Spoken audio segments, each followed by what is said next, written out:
salaamaaleykum yéen ñi nga xam ni yéen a faral di seetaan Africulture tey dañu ñëw ak yéen ci sujet bi nga xamante ni mooy lancement projet tabax Sénégal bi nga xamante ni le président de la République Bassirou Diomaye Faye annoncé woon na ko lors de son premier discours de la nation le 31 décembre 2024 donc projet boobu tey taxaw na ginnaaw bi mu annoncé woon ni que ni dinañ ko lancer sur le premier trimestre de l'année 2025. Attente bi yàggoon na pendant ces 3 mois nous avons pas eu d'information et que man personnellement dama doon waaj a def une vidéo pour vraiment alerter parce que doon na nekk loo xamante ni c'est dommage que ni sur le premier discours du président de la République que mu annoncé woon des projets yoo xamante ni c'est des projets capitaux pour la souveraineté du Sénégal mais aussi pour le développement du pays donc doon na nekk loo xamante ni pour man assez catastrophique que ni ce lancement mu bañoon am mais heureusement nos attentes yi nga xamante ni moom lañ teg ba tey si le gouvernement ñu ngi si mooy que ni respecter seen ay engagement lépp lu ñu wax en temps et en heure ñu respecter ko donc tey pour man c'est une victoire bi nga xamante ni mooy képp koo xamante ni jëloon na sa yaakaar teg ko ci le projet Sénégal 2050 pour man lii bokk na ci nga xam ne ay pas yi nga xam ne moom lañ teg ngir jëm vers un développement tout simplement développement dans tous les points. Donc en fait dañuy ñëw si donc suñu premier point muy wax si plateforme bi donc c'est une plateforme numérique officielle bi nga xam ne lancé nañ ko le 1er avril 2025 par le gouvernement du Sénégal. Donc c'est une plateforme qui vise à connecter en fait les chercheurs d'emploi, les porteurs de projets et les investisseurs. Loolu daf leen di yombalal Sénégal sax sur marché bi nga xamante ni jël na ko pour le développement économique du pays. Donc plateforme bi en fait ñu ngi ko décliner sur 3 fonctionnalités principales man moom laa constaté donc damay def sama décryptage en fait décryptage personnel donc pour joxe déjà sama ay points forts ak samay points faibles plateforme bi lu ma jàpp ni peut-être war nañ ko mën a améliorer nous sommes juste nag le premier jour bi plateforme bi fonctionner ak léegi donc li ñuy def mooy joxe juste suñu appréciation donc si le temps nous le permet nous avons essayé d'ouvrir un compte pour aider ñi nga xamante ni peut-être par exemple bëggoon nañ si kii parce que man parce que jot naa si dugg donc am na ay affaires yoo xam ne plateforme bi nangu ko ak yoo xamante ne en fait boo ko dugalee pour di créer compte du dem donc c'est un peu chiant par exemple waaw mais quand même c'est facile à faire donc topp leen ñu soo leen bëggee xam loolu yëpp donc la première fonctionnalité pour ñi nga xamante ni ñoo intéressé aussi plateforme tabax Sénégal bi mooy ñi nga xamante ni mooy les candidats ñi nga xam ne dañuy rechercher liggéey mooy pour les candidats à l'emploi donc plateforme bi si niñ ko tegee dinañ am un accès à des offres d'emploi yi nga xam ne adaptés à des profils bien spécifiques donc xamaguñu nag pour le moment ba xam offre d'emploi yi ce sera uniquement des offres d'emploi du public mooy public quoi et soit aussi di wax wala aussi dinañ am ay offres d'emploi du privé tout ce qu'on sait que il y aura des offres d'emploi donc képp koo xamante ni kon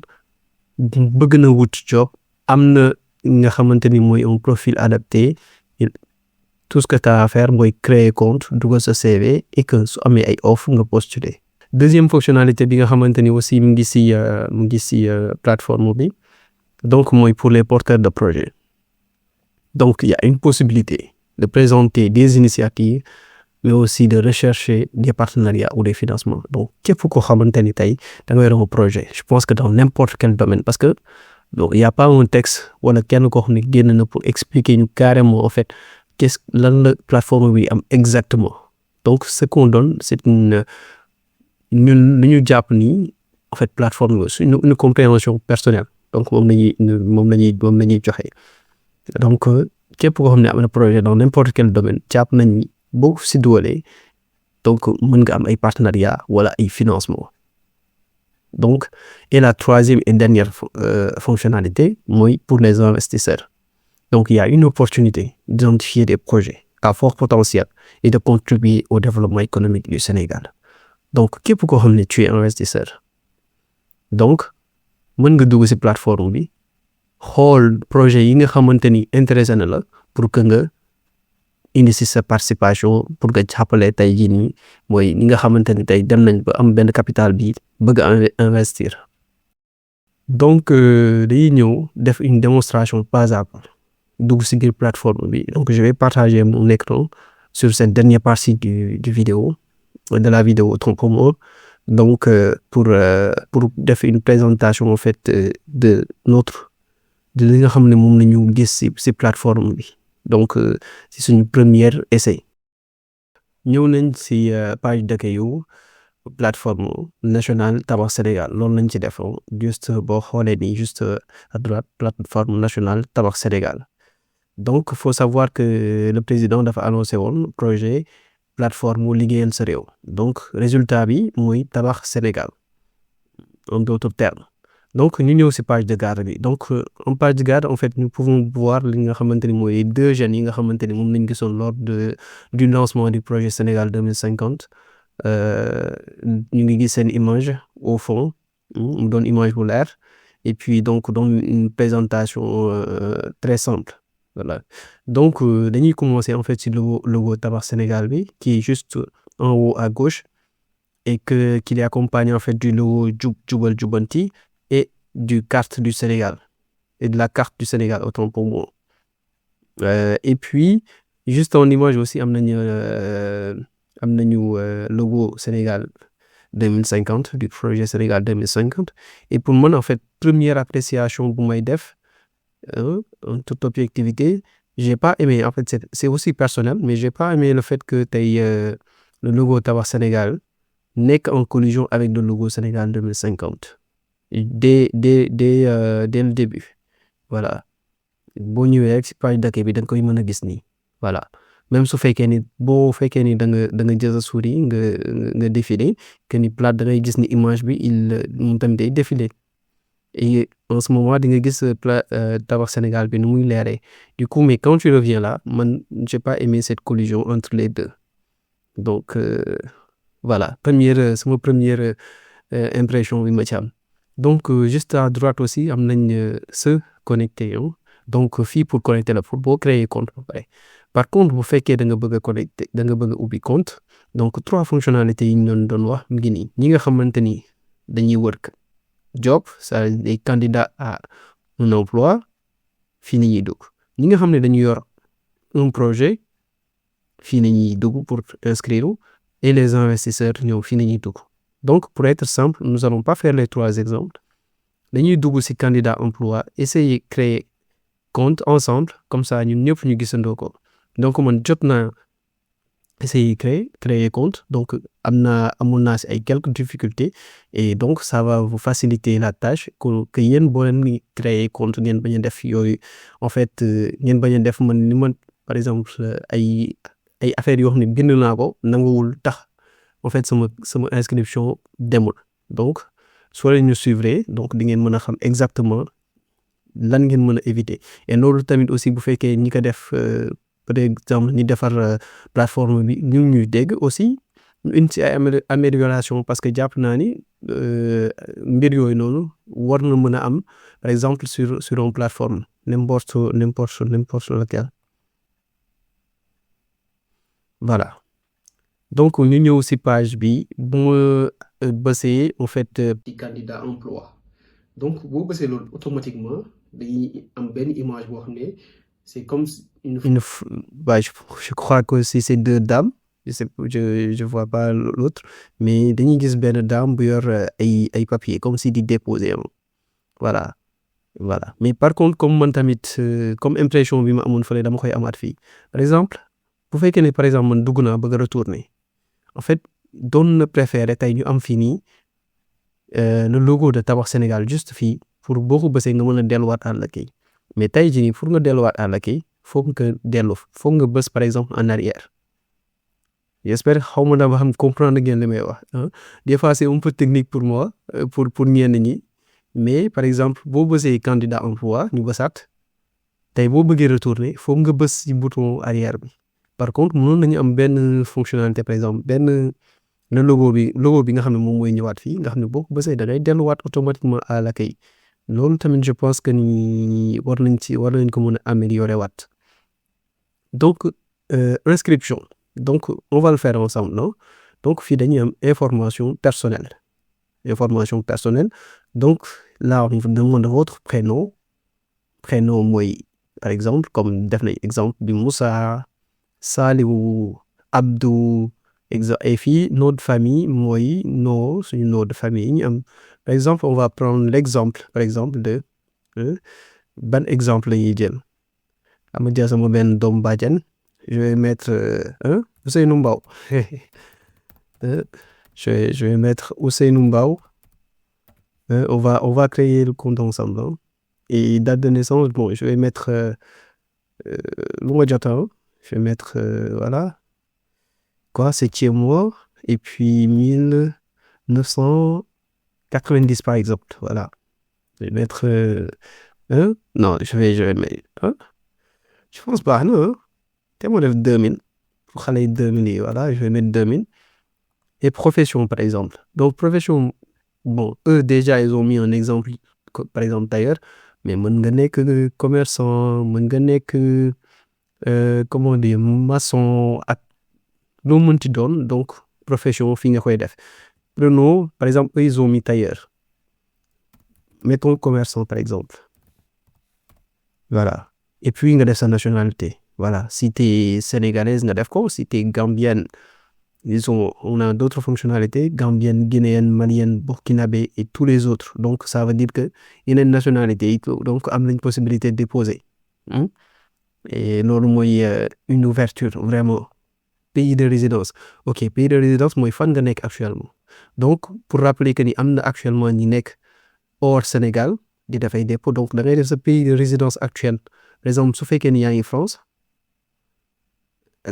donc da ngay def France su fekkee yaa ngi Mali da ngay def Mali donc par exemple Ousseynou Mbaw mu ngi Sénégal donc mettons Sénégal et puis suivant donc partie bi mooy éducation diplôme voilà éducation diplôme mooy en fait jàng li nga jot a jàng ak diplôme yi nga jot a def donc pour def loolu da ngay def ajouter formation soo ajouter formation nga ñëw donc am nga fi école wala université Ousseynou Mbaw biñ ko jàng loo dafa bañ donc je vais mettre damay xool école bu ma gën a kii nii rek je vais mettre quoi je vais mettre lycée Abdoulaye Sadji par exemple j'ai juste pris au hasard musuma jàngee Abdoulaye Sadji mais bon donc par exemple Ousseynou Mbaw mu ngi amee bac par exemple bac général lycée Abdoulaye Sadji par exemple filière ou programme tu peux mettre par exemple bac non sciences expérimentales par exemple fekkee par exemple tu as le bac S2 tu mets sciences expérimentales je pense am na ça sciences expérimentales ok bon de toute façon et puis pays d'études par exemple fan nga jàngee bu fekkee ni tu as fait ton bac au Mali nga def ko su fekkee da nga ko def au Sénégal aussi nga def Sénégal pour faciliter man damay bind SEN par exemple SEN pour am Sénégal sinon boo nekkee di défiler voilà boo nekkee di défiler en fait mën nga gën a sonn automatiquement boo bësee fii rek bës début muy par exemple Sénégal S automatiquement da day yóbbu si S yi nga sélectionné ko et puis tu pars donc soxlawul valider fii par exemple bu fekkee ni lii kese nga def par exemple tu as seulement ton bac tu mets automatiquement suivant nga jàll mais su fekkee ni da nga bëgg a ajouter yeneen da ngay def juste précédent et puis tu reviens et puis nga ajouter beneen formation Ousseynou Mbaw jàngul mais bon on va ajouter université après le bac par exemple disons que Ousseynou Mbaw est allé à l'université Gaston Berger donc ouais man fa laa jaar donc je vais mettre Gaston Berger sélectionner niveau d'études bon on va mettre licence fekkee ni def nga licence aussi bu fekkee ni yow par exemple tu as fait un BTS nga def BTS bu fekkee tu as eu un DUT nga def ko voilà donc c'est ça diplôme d'ingénieur diplôme de master donc à vous de voir mais il est préférable par exemple nga njëkk a def par exemple sa formation bi gën a suufee par exemple bac puis licence puis master wala soit bac puis après BTS et puis ainsi de suite voilà nga def ko si ordre boobu noonu et puis filière ou programme je vais mettre agronomie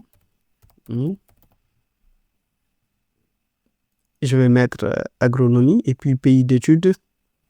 donc bu fekkee ni yow par exemple da nga nekkoon Sénégal et puis nga am sa bac et puis nga dem en France ngay def sa université et puis def sa kii et def aussi pays bi nga ko defee et toujours je mets SE pour avoir le Sénégal au lieu nga ma nekk di défiler donc ainsi de suite on va s'arrêter là mais bu fekkee ni par exemple tu as da nga am da nga def master da ngay defaat juste ajouter formation tu mets l'université comme nii def filière bi def niveau bi et puis tu ajoutes encore le pays n'oubliez jamais parce que même boo ajouté wul pays bi moom du avancer donc on va mettre suivant vous voyez que jusque là c'est facile donc ajoute des expériences par exemple donc expérience professionnelle fii dañ lay laaj en fait ñi la employé titre du poste responsabilité yi nga fa am et puis pays bi nga xam ne moom moo la employé par exemple le cas de Ousseynou Mbow on avait mis agronome donc on va mettre ingénieur par exemple ingénieur agronome non pas ingénieur agronome quoi donc fii partie employeur la on va juste prendre comme exemple benn entreprise quoi donc agro par exemple agro business voilà et puis on mettra titre de poste ingénieur par exemple ingénieur agricole quels sont les yan responsabilité la ingénieur agricole war a mën a am kii disons chargé des sols par exemple tey bu fekkee ni banque finance nga nekk aussi tu mets poste bi nga fa occupé et puis responsabilité yi nga xamante ni moom nga amoon foofu donc si tu as plusieurs responsabilités donc tu vas le mettre comme mais on va s'arrêter là par exemple pour Ousseynou Mbow maintenant le pays de l'employeur donc sa employeur bu fekkee ni par exemple mën na nekk tu mets su fekkee Sénégal nekk aussi tu mets donc ici on va mettre Sénégal et puis boo amee tamit yeneen expérience professionnelle tu n'as juste qu'à ajouter expérience et que nga def ajouter sa expérience jusqu'à ce que sa expérience yëpp jeex et que bu jeexee nga bës suivant autre chose li nga xamante ni moom laa noté par exemple quand tu mets 2 points c'est parti quand tu mets 2 points ou bien tu mets virgule ak lu mu ci mënti doon et même apostrophe du dem du dem donc quand tu mets suivant du dem fekkoon yow tu es sa employeur dafa nekkoon dafa pour employeur bi da am par exemple apostrophe par exemple D apostrophe quelque chose comme ça donc apostrophe bi boo ko ci defee en fait donc doo jàll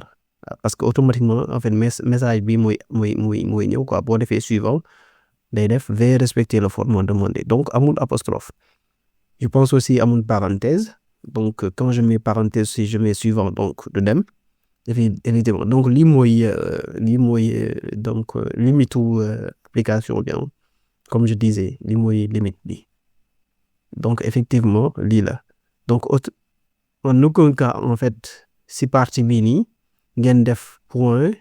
c'est-à-dire ngeen def 2 points ngeen def virgule ngeen def aussi parenthèse parce que boo leen ko defee doo leen jàll donc écrivez simple